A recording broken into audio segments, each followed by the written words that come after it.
From this day going forward, your joy is my joy. Your problems are my problems. Your heart is my heart. Your dreams are my dreams. Your life, my life until do we part.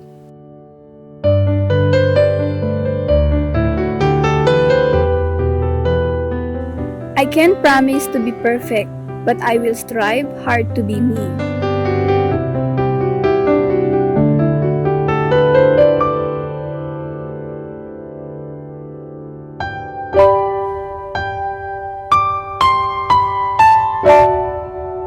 I vow to give you everything you've already given me.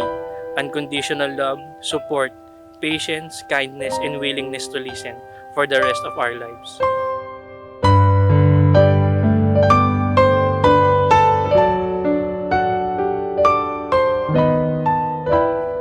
Make you happy every single day in my own special way.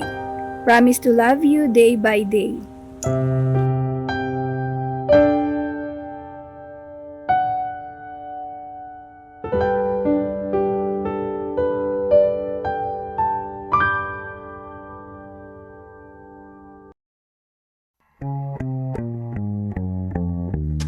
I'll hold the door, please come in and just sit here for a while.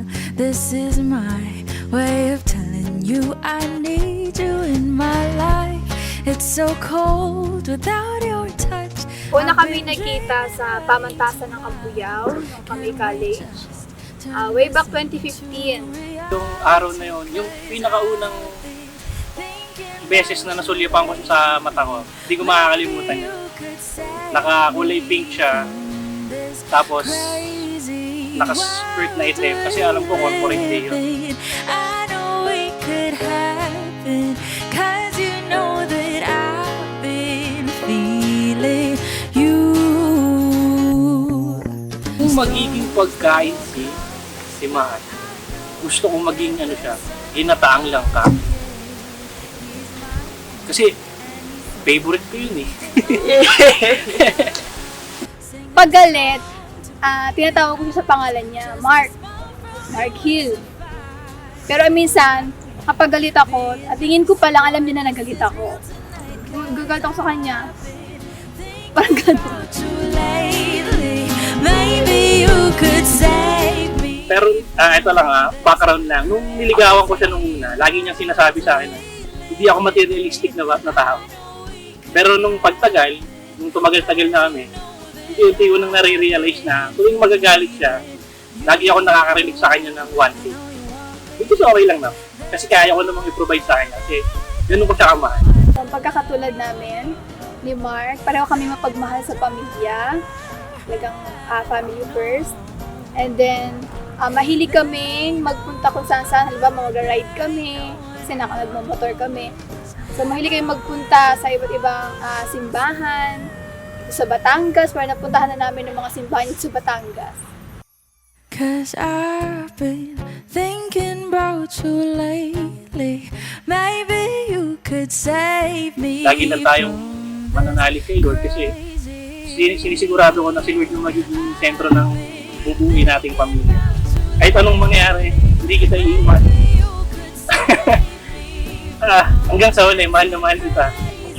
Mahal ko, pangako ko sa iyo na nandito lang ako palagi, no, sa rough times man na maranasan natin, nandito lang ako.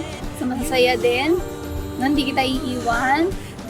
Sa pagbuo natin ng pamilya, no, sana pangako ko sa iyo na ganun pa rin, hindi magbabago ang pagtingin ko sa iyo at mahal na mahal na mahal na mahal kita. Crazy. I've been thinking about you lately. Maybe you could save me from this crazy world we live in. I know it could happen, 'cause you know that I've been feeling you. Da da da da da da da da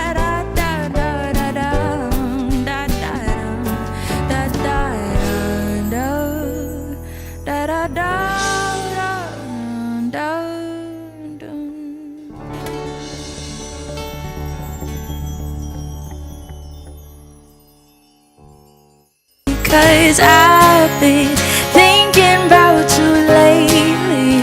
Maybe you could save me from this crazy world.